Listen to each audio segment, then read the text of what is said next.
Assalamu alaikum. Hi guys, how are you? زنن تاسو ته د انګلیش لرننګ اند پښتو چینل نه مخاطب ما یو کلاس تاسو ته جوړو ما په how much او how many باندې چې how many څه ته وایي how much څه ته وایي د دواړو کې فرق څه دی how many and how much د دواړو کې فرق څه دی how many مطلب چې کاونټیبل دي کم لکه شمارلی شي هغې ته how many هغې دپاره استعمالولی شي او هغه څیز چې نشي شمارلی هغې دپاره how much استعمالولی شي چې کم نشي شمارلی مثالونو کې اوس وګورئ how many pens څومره قلمونه دي how many pages څومره پاڼې دي how many days څومره ورځې دي how many kids څومره ماشومان دي how many hair څومره یې ویښته دي how many stars څومره ستوري دي how many roads څومره روډونه دي یعنې څومره لارې دي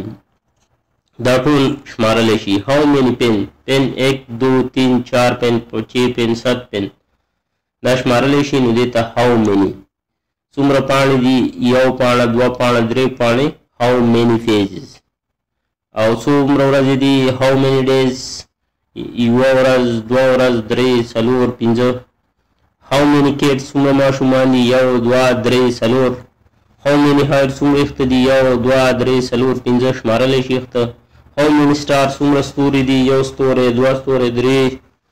how many roads څومره لارې دي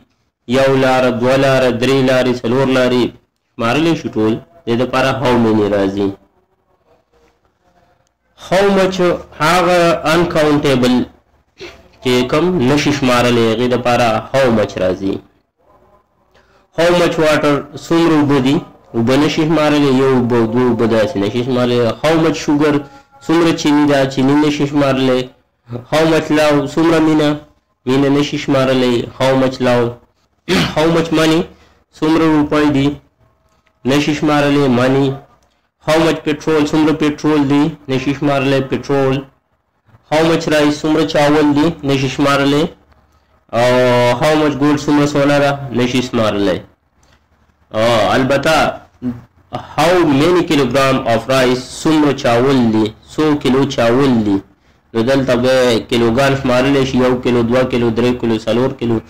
نو کیلوګان شمارلی شي نو دلته به مچ نه لګوئ بیا به مینی لګوئ چې کله د کیلو یا دغه قصه راشي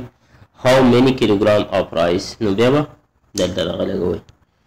چینل سره سبسکرایب کړئ ویډیو سره زیاده زیاده شیر کړئ چې هر سټوډنټ یې پیدا واخلي د افغانستان پاکستان په درو کې چې کوم ماشومان دي او انګلیش یې کمزوری وي چې هغوی د دې نه فایده والي د دې منځ کې ډیفرنس وپېژني او دا ویډیو وګوري thanks for watching take care goodbye د الله په امان